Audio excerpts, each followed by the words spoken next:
नमस्ते सर। चलो देखो, यहाँ तक क्वेश्चन करा दिए थे ना बेटा, ये 50 तक के क्वेश्चन करा दिए थे। 51 से स्टार्ट करते हैं, ठीक है। हाँ, और 51 वाले क्वेश्चन में कहा है, which of the following is not a feature of DBMS. इनमें से कौन सा डीबीएमएस का फीचर नहीं है? तो डीबीएमएस का फीचर कौन सा नहीं है? Minimum duplication and redundancy of data. ये किसके थ्रू होता है? नॉर्मलाइजेशन के थ्रू कर सकते हैं, ये तो हम डीबीएमएस से कर सकते हैं, ठीक है। हाई लेवल ऑफ सिक्योरिटी भी होती है डीबीएमएस में। यूजर क्रिएट कर सकते हैं, उनके पासवर्ड लगा सकते हैं, परमिशन दे सकते हैं, तो ग्रांट। मेरा स्क्रीन ही नहीं आ रहा है सर। ये हो कर सकते हैं। स्क्रीन नहीं आ रहा? नहीं, लिख रहा है होस्ट है स्टार्टेड स्क्रीन शेयरिंग। हाँ, तो वो नेटवर्क स्लो चल रहा होगा थोड़ा, ठीक है। तो दोबारा से रिज्वाइन कर लो। तीसरा है सिंगल यूजर एक्सेस ओनली।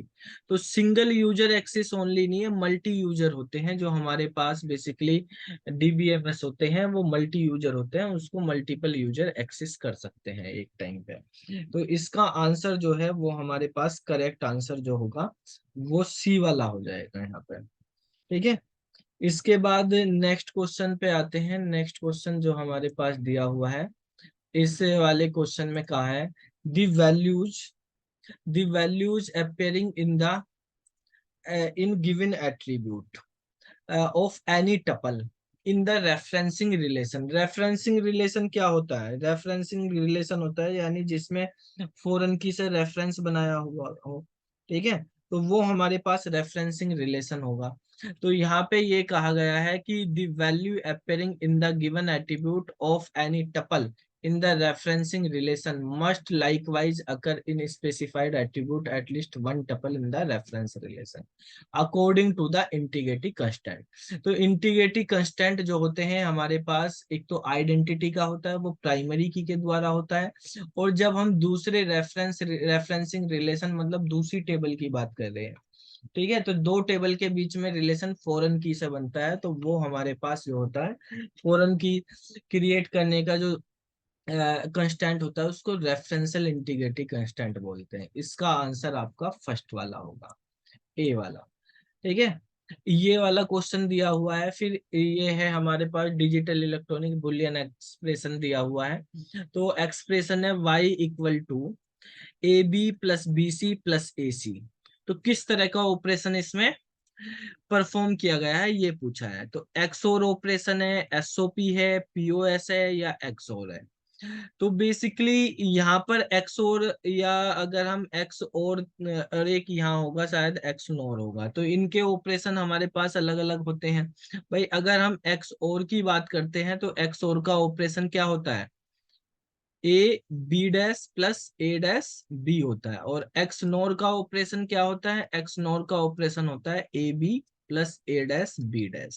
तो ये हमारे पास तो होने वाले नहीं है ये, ठीक है। यहाँ पर बेसिकली हमारे पास ये एसओपी की फॉर्म में लिखा, सम ऑफ प्रोडक्ट की फॉर्म में लिखा, तो एसओपी का आंसर हम यहाँ पे करेंगे सम ऑफ प्रोडक्ट, ठीक है।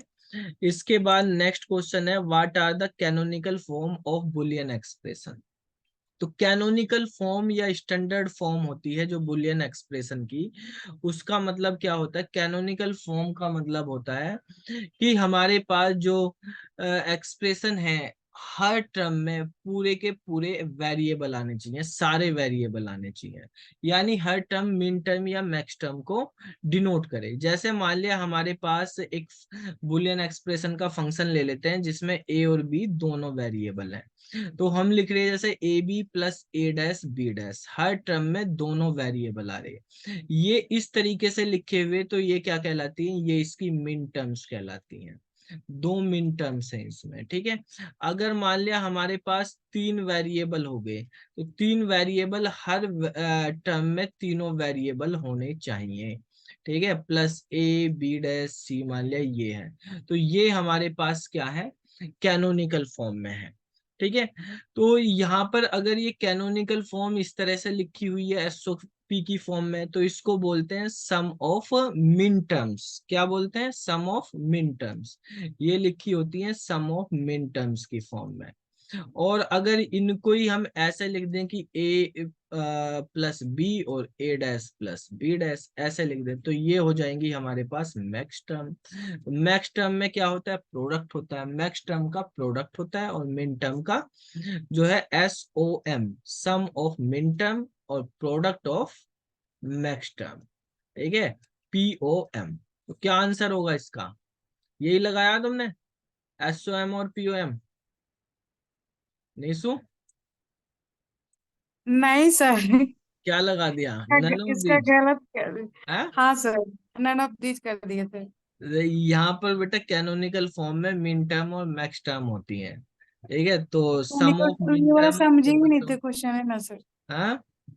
ये वाला पढ़े ही नहीं थे, तो इसलिए नन ऑफ दिस मुझे लगा कि इसमें से कोई नहीं है। अच्छा, चलो नेक्स्ट क्वेश्चन है, what does the control unit generate to control other unit. इस वाले क्वेश्चन को ये 2 बार आया हुआ पेपर में, ठीक हाँ, है, दो बार। ये 2 बार आ गया पेपर में। इस वाले क्वेश्चन का आंसर बेटा, यहाँ पर हमारे पास ट्रांसफर सिग्नल, कमांड सिग्नल और कंट्रोल सिग्नल दे रखे, तो ट्रांसफर नहीं, एक में टाइमिंग सिग्नल दे रखे होंगे, ठीक है, एक बार ऑप्शन में टाइमिंग सिग्नल दे रखा है, एक में यहाँ पे ट्रांसफर सिग्नल दे रखा है, शायद इस तरह से किए हुए हैं। हाँ ऐसे सर। पहले बार में जब उसमें दे रखा तो वहां पे आंसर में टाइमिंग सिग्नल दे रखा। तो देखो कंट्रोल सिग्नल जो है इस वाले का, अगर 2 जगह आ रहा है ये क्वेश्चन और हमारे पास आंसर दिए हुए हैं ऐसे, तो इसका आंसर टाइमिंग सिग्नल होगा। जो दूसरी कंट्रोल यूनिट जो दूसरी यूनिट को कंट्रोल कर रही है ना, वो टाइमिंग सिग्नल्स के थ्रू कंट्रोल करती है, ठीक है, इसका आंसर टाइमिंग सिग्नल होगा।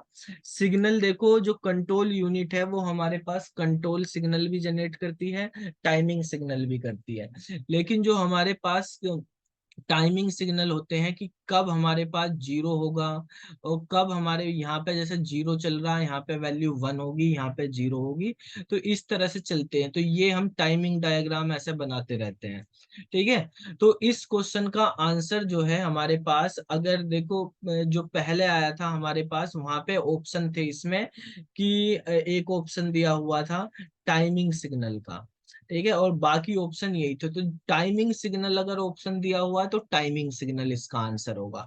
अब इस वाले में यहाँ पे टाइमिंग सिग्नल नहीं दिया हुआ, तो हम यहाँ पे नन ऑफ द अबाउ लगाएंगे। 2 बार ये क्वेश्चन आ गया, या तो इसमें दोनों बार देख लेना अलग अलग ही है क्या आंसर, अगर अलग होगा तो टाइमिंग सिग्नल दिया हुआ तो टाइमिंग सिग्नल होगा, और नहीं तो इसमें हमारे पास नन ऑफ द अबाउ होगा, ठीक है। इसमें भी यही है, जनरेट टू कंटेक्ट, कौन से सिग्नल जनरेट करती है दूसरी यूनिट को कंट्रोल करने के लिए।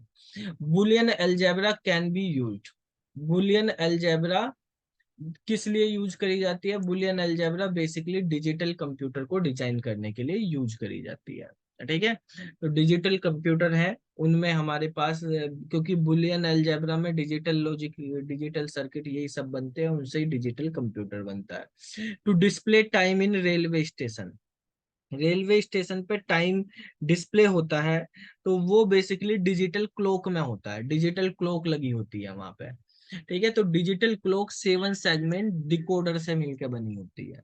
डिकोडर होता है 7 सेगमेंट डिकोडर, जिससे हमारे पास डिजिटल क्लॉक बनती है, जिसमें हमारे पास इस तरह से होते हैं, और जो भी हमारे पास टाइम या नंबर हमें शो करना होता है, तो वो नंबर हमारे पास इस तरीके से रहती हैं ये, ठीक है, और जो नंबर शो करना वही वाली एलईडी ऑन हो जाती है वहां पे, तो 7 सेगमेंट डिकोडर से ये बनता है। इसके बाद है in circular queue, if circular queue is implemented using array. ये कह रहा हम एक सर्कुलर क्यू बना रहे हैं और एरे के थ्रू बना रहे हैं, तो सर्कुलर क्यू बनाई हमने एरे के थ्रू, मतलब उसका कुछ ना कुछ साइज होगा, मैक्स एरे के थ्रू स्टैटिक बनती है, मैक्सिमम साइज होता है एक उसका, ठीक है। इंडेक्स उसकी 0 से शुरू करी गई है, ये मान लिया 0 है, 1, 2, 3 और 4, तो मतलब यहाँ पे कितने एलिमेंट स्टोर कर सकते हैं हम इसमें, इसमें 5 एलिमेंट स्टोर कर सकते हैं। तो अब कह रहा कि फ्रंट पॉइंट पे फर्स्ट एलिमेंट होगा और रियर पॉइंट पे लास्ट एलिमेंट होगा। तो अगर हमारे पास अभी क्यू एम्प्टी है, तो उस केस में फ्रंट और रियर की वैल्यू क्या होगी, जब एम्प्टी होती है क्यू, चाहे कैसी भी क्यू हो, एम्प्टी है, तो क्या वैल्यू होगी फ्रंट और रियर की? क्या लगाया आंसर? एम्प्टी, -1 वाला सर। एम्प्टी होने पे -1 होगा बेटा। ठीक है, फ्रंट की हम वैल्यू नहीं भी और देखते। रियर की वैल्यू भी -1 कर देंगे, तो उस केस में वो क्या है? एम्प्टी है। ठीक है, तो एक भी एलिमेंट नहीं होगा, क्योंकि माइनस की जगह पॉजिटिव में अगर वैल्यू आ गई तो कुछ ना कुछ एलिमेंट तो है ही वहां पर। इसके बाद नेक्स्ट वाला क्वेश्चन देखो। ये वाला क्वेश्चन जो है, यहाँ पे क्वेश्चन ही अधूरा दिया हुआ है? भाई ये Q1 डॉट ऑफर वगैरह ऐसे ही लिख दिया, इससे पूरा ये वॉइड फंक्शन बना दिया, पूरा कॉल करना ये करना कुछ नहीं दिया हुआ इसमें आगे। ठीक है, तो बेसिकली यहाँ पर आप देखेंगे इसमें क्या हमारे पास दिया हुआ, what is the functionality of the following piece of code, public void fun int x और Q1 डॉट ऑफर एक्स। ये क्वेश्चन जो है, एक क्वेश्चन होगा, मुझको तो ऐसा लग रहा कि एक पूरा क्वेश्चन होगा, प्रोग्राम होगा, और उस प्रोग्राम पे डिपेंड करके 5-6 सब क्वेश्चन बने होंगे। ठीक है, उनमें से कोई एक सब क्वेश्चन उठा के उन्होंने कहीं से कॉपी पेस्ट मार दिया। ठीक है, पेपर में ऐसे ही कहीं ना कहीं से उठा के कॉपी पेस्ट मार के कर दिए हैं क्वेश्चन, और इस वजह से ये क्वेश्चन का पूरा वो दिया ही नहीं है। ये बेसिकली हमारे पास पुश और पॉप के ऑपरेशन तो लिखे हुए हैं इसमें। तो इस क्वेश्चन में जो है हमारे पास पब्लिक वॉइड फन, फन मतलब फंक्शन है एक, जिसमें एक इंटीजर टाइप की वैल्यू पास होगी। अब ये Q1 कहाँ से आ गया, पूरा कर ही नहीं रखा क्वेश्चन, आधा अधूरा दे रखा पेपर में। तो बेसिकली ये वाला जो हमारे पास क्वेश्चन है, इस पे आप अगर ऑब्जेक्शन आएगा बाद में ऑब्जेक्शन लगा सकते हो वैसे, नहीं तो हमारे पास बेसिकली ये पुश के लिए है, डॉट ऑफर वगैरह हम कर रहे हैं तो पुश के लिए होता है वह, performing push with pop as costlier operation. जब हम पुश कर रहे हैं तो उस टाइम पे हमारे पास क्या होगा, पॉप कोस्टलियर होगा, कोस्ट मतलब ज्यादा टाइम, कोस्टलियर का मतलब जो ज्यादा टाइम ले रहा है। ठीक है, तो इसका आंसर ये वाला सही है वैसे, अगर पूरे प्रोग्राम के अकॉर्डिंग देखा जाए। Which one of the following technique is not used in binary tree?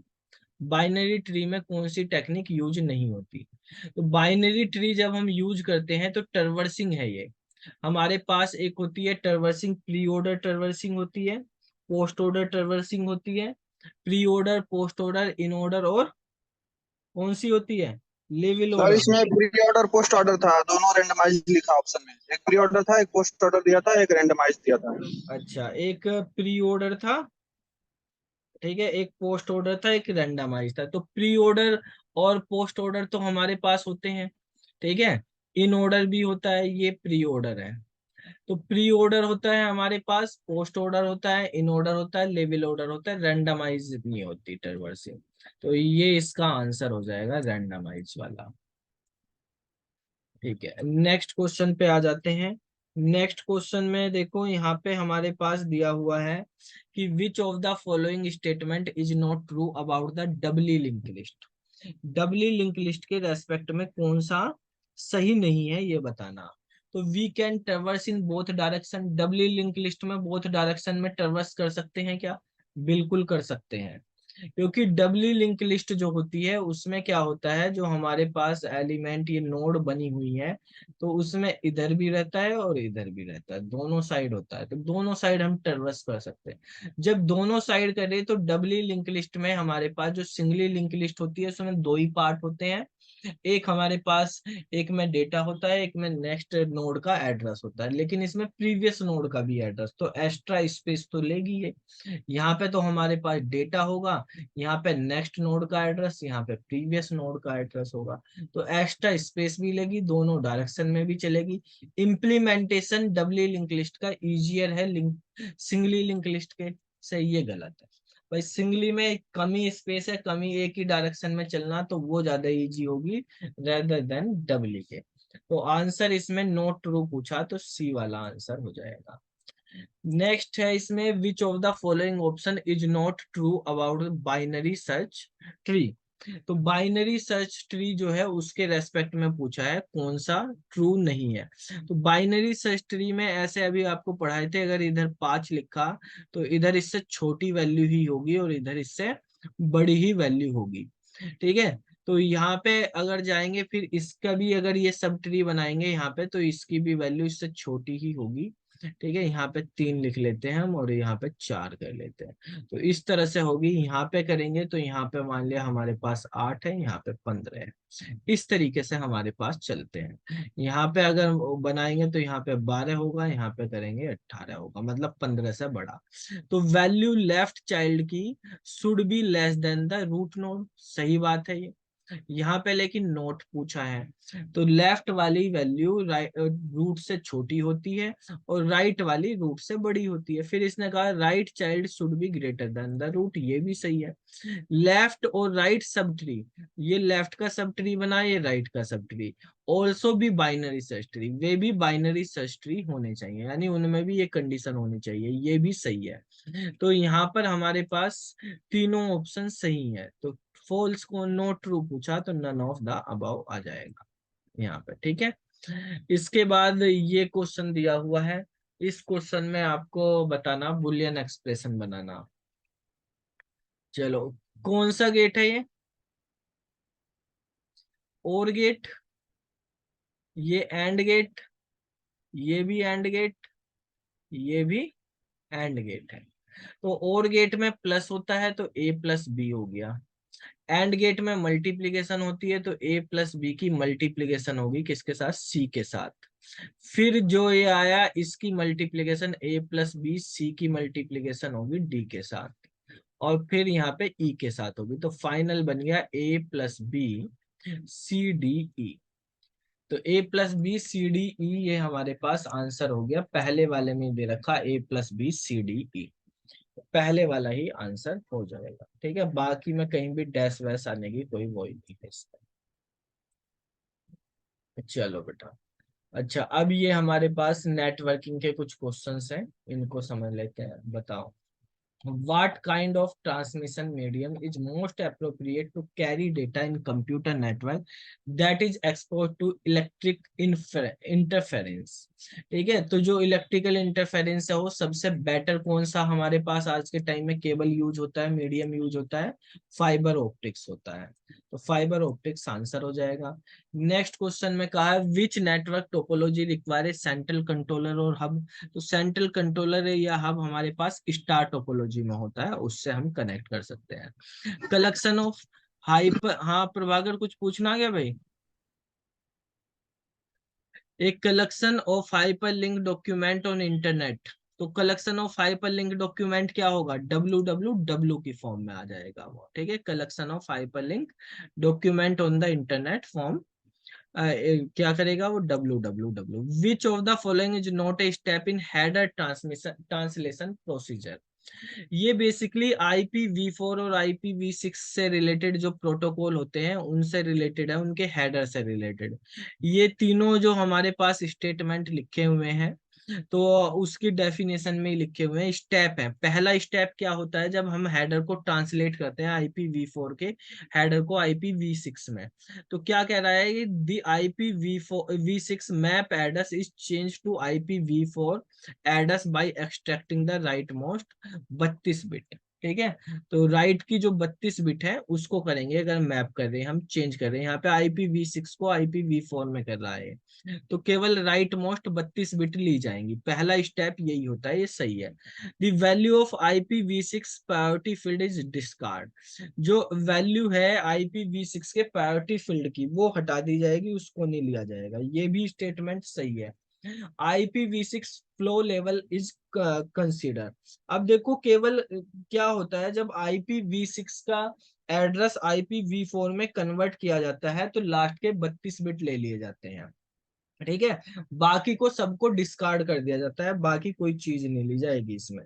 तो यहाँ पर जो ये ऑप्शन लिखे हुए कि वैल्यू इतनी होनी चाहिए, ये होना चाहिए, वो सब जो है डिस्कार्ड कर दिया जाएगा। ये वाली चीज भी डिस्कार्ड कर दी जाएगी, ये कंसीडर नहीं करी जाएगी, ये डिस्कार्ड करी जाएगी। तो ये गलत लिखा हुआ है यहाँ पे, ये होगा हमारे पास सी वाला आंसर। ठीक है, which one of the following could beach the integrity of system? System की इंटीग्रिटी का बताओ, कौन सा बीच कर रहा है इसमें? बीच करने का मतलब क्या है, अगर आपने कौन सा स्टेप फॉलो किया जिससे आपकी सिस्टम की सिक्योरिटी जो है कमजोर हो जाती है। किसी बंदे को सारी परमिशन दे दी, तो अब वो कंट्रोल फुल एक्सेस दे दिया उसको, एडमिन का पूरा कंट्रोल दे दिया, तो वो कुछ भी कर सकता है। ठीक है, मान लिया आपने कोई यूट्यूब चैनल ही बनाया और यूट्यूब चैनल पे आपने किसी को कहा भाई तुम मेरे यूट्यूब चैनल को देखता रहे, और आपने उसको भी एडमिन बना दिया, अपना आईडी पासवर्ड ही दे दिया, तो कल को नाम चेंज करके अपना ही रख ले। ठीक है, और तुम्हें क्या है पासवर्ड गायब, पासवर्ड ही चेंज कर ले, तो वो क्या करेगा, वो तुम्हारी गलती होगी फिर वहां पे। तो full access right to for all user, गलती क्या, तुमने विश्वास करके दे दिया, सामने वाले ने धोखा कर दिया, अब तुम क्या कर सकते हो। ठीक है, लॉक करना कि लॉक करके रखो सिस्टम को कमरे में, ऐसे वैसे ये सब चीजें नहीं है। ठीक है, बी आंसर होगा। Which sub layer of data link layer perform data link function that depend upon the type of medium. क्या आंसर होगा, डेटा लिंक लेयर की दो सब लेयर होती हैं, एक हमारे पास होती है लॉजिकल लिंक कंट्रोल और एक होती है मीडिया एक्सेस कंट्रोल। तो यहाँ पे मीडियम से रिलेटेड बातें पूछी गई हैं, तो मीडियम से related media access control sub layer में होती है। अच्छा, नेटवर्किंग में ही हमारे पास नेक्स्ट क्वेश्चन है, when the mail server send mail to other mail server it become. एक मेल सर्वर है, उसने क्या करा है कि जो मेल है वो दूसरे सर्वर पे ट्रांसफर कर दी, दूसरे सर्वर पे भेज दी है। ठीक है, तो मेल सर्वर के पास अब क्या हो गया, वो मेल दूसरे पे चली गई, वो सर्वर का काम करेगा, वो भेजेगा आगे, ये क्या काम हो जाएगा इसका, ये एज ए क्लाइंट काम करेगा, जिसने सेंड कर दी थी। ठीक है, बाद में ये एज ए क्लाइंट काम करेगा। अब नेक्स्ट क्वेश्चन में कहा गया है पिंग कमांड के बारे में पूछा गया है कि जो हमारे पास पिंग कमांड है उसके रिगार्डिंग कौन सी चीज ट्रू है इसमें। तो बेटा पिंग कमांड के रेस्पेक्ट में सबसे पहले तो पिंग की फुल फॉर्म ही दे रखी है इसने, पैकेट इंटरनेट जनरेटर, ये गलत है। पिंग की फुल फॉर्म ये नहीं होती, पिंग की फुल फॉर्म होती है, पी का मतलब होता है यहाँ पे पैकेट, ये तो सही है। और आई का मतलब जो है इसमें इंटरनेट लिखा हुआ, वो भी सही है। इंटरनेट, इंटरनेट भी होता है या इसको इंटरनेटवर्क भी बोलते हैं। ठीक है, दोनों जगह काम करता है ये। और जो जनरेटर है ये गलत है, बेसिकली जनरेटर की जगह यहाँ पे ग्रोपर होता है, GROPER, ग्रोपर, ये होती है पैकेट इंटरनेट ग्रोपर या पैकेट इंटरनेटवर्क ग्रोपर होता है पिंग की फुल फॉर्म। तो ये हमारे पास जो है पहले वाला स्टेटमेंट गलत है। दूसरे में कहा ping command check the port level connectivity between source destination end point. ठीक है, तो पोर्ट लेवल कनेक्टिविटी के बारे में पूछा हुआ है कि जो पिंग कमांड है पोर्ट लेवल कनेक्टिविटी चेक करती है सोर्स से डेस्टिनेशन में। ऐसा भी नहीं है, पिंग कमांड का मेन काम क्या है कि समराइज करना पैकेट के, ये बताती है। पिंग कमांड से हम ये पता कर सकते हैं कि कितने पैकेट लॉस हो चुके हैं डेटा ट्रांसमिशन की ड्यूरेशन पे, राउंड ट्रिप में कितना डिले हुआ है डेटा भेजने और वापस आने में, एक्नॉलेजमेंट में डिले हुआ है दो आईपी एंड पॉइंट के बीच में। तो ये सी वाला इसका काम है। ये बेसिकली जब हम डेटा ट्रांसफर करते हैं तो डेटा ट्रांसफर में कितना टाइम लग रहा, कितना डिले हो रहा मतलब, और कितने पैकेट लॉस हो रहे हैं उसकी इंफॉर्मेशन देता है। अच्छा, अब ये क्रिप्टोग्राफी का एक क्वेश्चन है, साइबर सिक्योरिटी से रिलेटेड। द प्राइवेट की इज एसिमेट्रिक की, प्राइवेट की एक एसिमेट्रिक की क्रिप्टोग्राफी में यूज करी जाती है। ठीक है, पब्लिक की भी होती है उसमें, प्राइवेट भी होती है। तो प्राइवेट की किसके पास होती है, सेंडर के या रिसीवर के, बताओ। प्राइवेट की किसके पास होगी, सेंडर या रिसीवर। भाई प्राइवेट की हमारे पास होगी रिसीवर के पास। ठीक है, यानी प्राइवेट की रिसीवर के, जैसे मान लिया आपके पास वो आता है कोई PDF फाइल आई, उसमें लिखा कि आप अपनी डेट ऑफ बर्थ डाल के उसको खोल सकते हैं, जैसे बैंक के स्टेटमेंट, क्रेडिट कार्ड के स्टेटमेंट आते हैं। ठीक है, तो वहां पर जो है हमारे पास आपको उसी के अकॉर्डिंग वहां पे करने चाहिए। ठीक है, तो यहाँ जो है इसका आंसर क्या होगा, मतलब आपको ही पता, तो बाकी को नहीं पता क्या है, आपकी डेट ऑफ बर्थ या आपका पैन कार्ड नंबर या आपका जो भी उसने कहा कि अकाउंट नंबर डाल के करो, तो वो रिसीवर को पता है, रिसीवर हो जाए। ठीक है, which of the following natural element in the primary element in computer chip. ठीक है, तो कंप्यूटर चिप में कौन सा एलिमेंट यूज करा जाता है? नेचुरल एलिमेंट हमारे पास सिलिकॉन होता है। जो भी कंप्यूटर चिप बनाई जाती है उसमें जो मेन एलिमेंट होता है वो सिलिकॉन चिप के होते हैं। ठीक है, अब ये कुछ क्वेश्चन है हमारे बाद में C++ के, 6-7 क्वेश्चन होंगे। ठीक है, बताओ भाई, iOS टर्नकेट, TRUNC, टर्नक मोड। तो आपको बताया था कि iOS में इन मोड होता है इनपुट के लिए, आउट मोड होता है आउटपुट के लिए, और जो हमारे पास APP होता है अपेंड के लिए। जो हमारे पास ये टर्नकेट होता है इसका काम होता है कि जो फाइल में पहले से कंटेंट लिखा हुआ वो कंटेंट डिलीट मार दो सारा, यानी टर्नकेट कर दो फाइल को, एग्जिस्टिंग फाइल को जीरो में। फाइल पहले से बनी हुई है तो उस फाइल के सारे कंटेंट को डिलीट मार देना। ठीक है, एग्जिस्टिंग फाइल को जीरो पे ले जाना, उसका साइज जीरो कर देना। तो ये इसका C वाला आंसर होगा। इसके बाद इसमें कहा कि अगर हमारे पास कोई प्रोग्रामिंग लैंग्वेज है और वो programming language pure object oriented programming language है तो वो क्या फीचर्स फॉलो करेगी। तो उसमें इनकैप्सुलेशन भी होना चाहिए, इनहेरिटेंस भी होना चाहिए, पॉलीमॉर्फिज्म भी होना चाहिए, एब्स्ट्रैक्शन भी होना चाहिए, ये सारी चीज होनी चाहिए। ठीक है, तो तब वो लैंग्वेज क्या कहलाती है हमारे पास? वो कहलाती है हमारी क्या मतलब प्योर ऑब्जेक्ट ओरिएंटेड कहलाती है। 76 नंबर क्वेश्चन पे आएंगे, which one of the following is the correct definition is array. तो देखो, जहां इज की बात आ रही तो ट्रू फॉल्स में आंसर आना है, 0-1 में यानी। तो इज एरे यानी किसी चीज को चेक करेगा कि वो एरे है या नहीं है। ठीक है, उसका टाइप एरे है या नहीं, तो यानी it check that the specified variable is of the array or not, कि वो एरे है या नहीं। 1 डायमेंशन या मल्टी डायमेंशन से मतलब नहीं है उसका, ये चेक कर रहा कि वो वेरिएबल एरे टाइप का है या नहीं। ठीक है, इसके बाद है which of the following statement is correct about the class. Class से रिलेटेड पूछा है, तो क्लास में हमारे पास an object is an instance of its class. तो जो वो होता है ऑब्जेक्ट जो होता है वो क्लास का इंस्टांस होता है, बिल्कुल सही बात है, इंस्टांस होता है, क्लास नहीं होती इंस्टांस ऑब्जेक्ट की। ठीक है, ये तो अभी तुमको शायद 4-5 दिन पहले सेम क्वेश्चन कराया ही था। ठीक है, तो टेस्ट सीरीज में 6 नंबर वाली में था शायद इसी तरह का। N object is the instance of the data type of that class. Data type से मतलब नहीं, डेटा टाइप तो उसमें और भी हो सकते हैं, ये वाला अलग हो गया हमारे पास ऑल का, इसका आंसर ए वाला हो जाएगा। ठीक है, ऑब्जेक्ट जो है इंस्टांस होता है क्लास का। नेक्स्ट क्वेश्चन देखो, इसमें कहा which of the following can be use to create an abstract class. Abstract class अगर C++ में बनानी तो C++ में वही क्लास एब्स्ट्रैक्ट होगी जिसके अंदर कम से कम एक प्योर वर्चुअल फंक्शन हो। प्योर वर्चुअल फंक्शन क्या होता है? वर्चुअल भी होता है, प्योर भी होता है। प्योर में हम इक्वल टू 0 कर देते हैं, यानी उसकी डेफिनेशन नहीं देते हैं। ठीक है, उसकी डेफिनेशन सब क्लास में जाकर दी जाएगी, सुपर क्लास में नहीं होगी। तो by using the pure virtual function in the class, normal virtual function से नहीं होगा, प्योर वर्चुअल फंक्शन क्लास में होना चाहिए, तभी हमारे पास वो क्या होगी, वो क्लास एब्स्ट्रैक्ट क्लास बनेगी। ठीक है, तो इसका आंसर हमारे पास ये पहले वाला सही है। दूसरे वाले में तो कहा डिक्लेयर कर दो या वर्चुअल कीवर्ड लगा दो क्लास के डिक्लेरेशन के बाद, ऐसा नहीं होता, ए वाला आंसर हो जाएगा।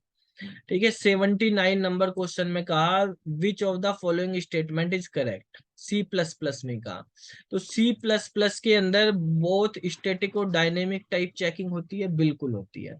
स्टैटिक भी होती है और डायनेमिक भी, दोनों तरह की टाइप चेकिंग अलाउ होती है हमारे पास C++ में।